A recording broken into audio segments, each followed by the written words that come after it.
Welcome दोस्तों।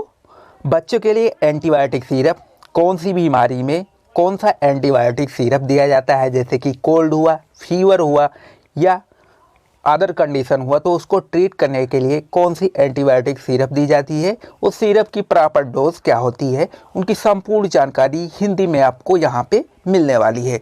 तो यहाँ पे अगर हम सबसे पहले बात करेंगे तो वो सिरप है ऑफ्लॉक्सिन। ऑफ्लॉक्सिन सस्पेंशन फॉर्म में आती है। ऑफ्लॉक्सिन जो कि काफ़ी ज़्यादा इफेक्टिव होती है, क्योंकि ऑफ्लॉक्सिन एक एंटीबायोटिक है और ये बैक्टीरियल इन्फेक्शन को ट्रीट करने के लिए उपयोग की जाती है।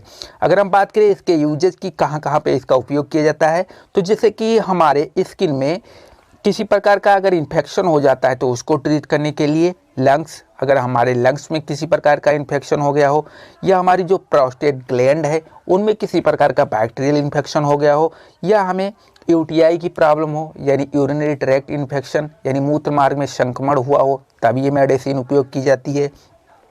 ब्लैडर में इन्फेक्शन हुआ, किडनी में इन्फेक्शन हुआ या पेल्विक इन्फ्लामेटरी डिजीज की कंडीशन में ये मेडिसिन डॉक्टर के द्वारा उपयोग की जाती है। अगर इस मेडिसिन की हम डोज की बात करें तो जैसे कि यहाँ पे सस्पेंशन फॉर्म है, तो बच्चों में ज़्यादातर सस्पेंशन ही चलता है।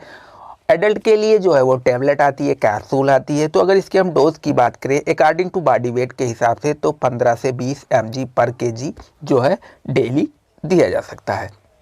अगर हम इसके सिमिलर ड्रग्स की बात करें जो कि इसी तरह से वर्क करते हैं, तो उनमें जो सिमिलर ड्रग्स हो सकते हैं जैसे कि सिप्रोफ्लॉक्सासिन, लेवोफ्लॉक्सासिन या फ्लॉक्सासिन ग्रुप के कुछ मेडिसिन जो है इसके सिमिलर वर्क करते हैं, तो या आप उसको ले सकते हैं या इनमें से कोई भी मेडिसिन का आप सिरप ले सकते हैं। नेक्स्ट की बात करें तो नेक्स्ट है एजिथ्रोमाइसिन सस्पेंशन। एजिथ्रोमाइसिन जो कि काफ़ी ज़्यादा इफेक्टिव मेडिसिन मानी जाती है, कोरोना काल में ये मेडिसिन काफ़ी ज़्यादा इफेक्टिव थी। अगर इसकी हम बात करें तो एजिथ्रोमाइसिन भी एक एंटीबायोटिक है, ये भी बैक्टीरियल के ट्रीटमेंट में काफ़ी ज़्यादा हेल्पफुल मानी जाती है।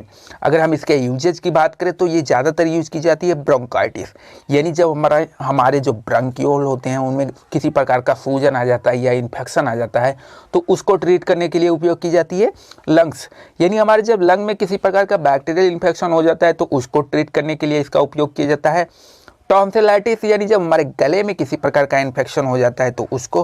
फेरेंजाइटिस हुआ, साइनोसाइटिस हुआ, स्किन इन्फेक्शन, यानी जब स्किन में इन्फेक्शन हो जैसे कि एक्नी हुआ, पिंपल्स हुआ, तब उस कंडीशन पे भी इस मेडिसिन का उपयोग किया जाता है। अगर इस मेडिसिन की हम डोज की बात करें तो 10 से लेकर 30 mg पर kg डेली जो है इस मेडिसिन की डोज जो है वो दी जा सकती है। अगर हम इसके सिमिलर मेडिसिन की बात करें जो इसी तरह से वर्क करते हैं तो उनमें कैलिथ्रोमाइसिन, एरिथ्रोमाइसिन मेडिसिन भी इसी के तरह जो है वो वर्क करते हैं। अगर हम बात करें कि जैसे कि नेक्स्ट मेडिसिन जो कि सस्पेंशन फॉर्म में है वो मॉक्सिकॉन सीबी, ये कॉम्बिनेशन में मेडिसिन है जिसमें एमोक्सिलिन और पोटेशियम कल्मिनेट पाया जाता है। ये भी एक एंटीबायोटिक है, ब्रॉड स्पेक्ट्रम कह सकते हैं। अगर हम इसके यूजेस की बात करें तो टॉन्सिलाइटिस हुआ, ब्रोंकाइटिस हुआ, निमोनिया हुआ, हमारे ईयर में किसी प्रकार का इन्फेक्शन हुआ, नोज में किसी प्रकार का इन्फेक्शन हुआ, या हमारे यूरिनरी मार्ग में किसी प्रकार का बैक्टीरियल इन्फेक्शन हुआ, या एच पाइलोरिक इन्फेक्शन जो कि हमारे पेट में किसी प्रकार का इन्फेक्शन हो जाता है तो उसकी वजह से कई सारी प्रॉब्लम फेस करनी पड़ती है, तो उसको ट्रीट करने के लिए ये मेडिसिन जो है उपयोग की जाती है। अगर इस मेडिसिन की हम डोज की बात करें तो 40 से 45 mg पर kg 12 आवर्स के अंतराल पर यानी दिन में 2 बार दी जा सकती है। नेक्स्ट की बात करें तो कुछ अदर मेडिसिन जैसे कि सिफेक्जिम। सिफेक्जिम आपने सुना होगा, इसका काफ़ी ज़्यादा उपयोग है। ये सिफ्लोस्पोरिन 3rd जनरेशन ग्रुप की मेडिसिन है, ये भी एक एंटीबायोटिक मेडिसिन है।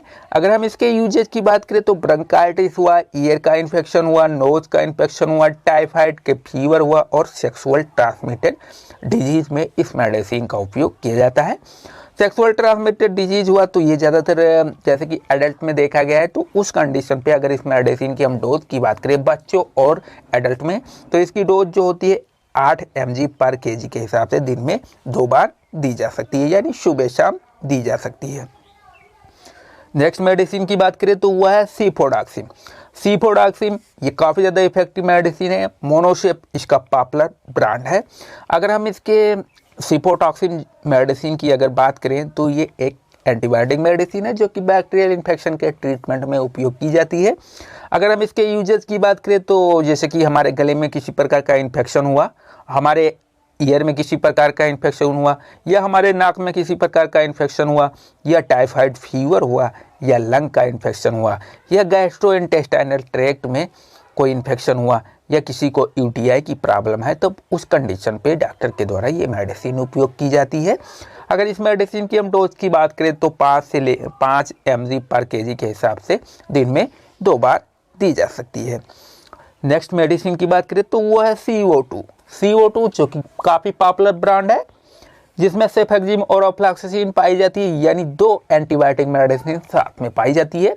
ये मेडिसिन काफ़ी ज़्यादा सीवियर कंडीशन पे दी जा सकती है और ये ज़्यादातर मेडिसिन जो उपयोग की जाती है टाइफाइड फीवर, यानी काफ़ी ज़्यादा उपयोग की जाती है टाइफाइड फीवर को ट्रीट करने के लिए।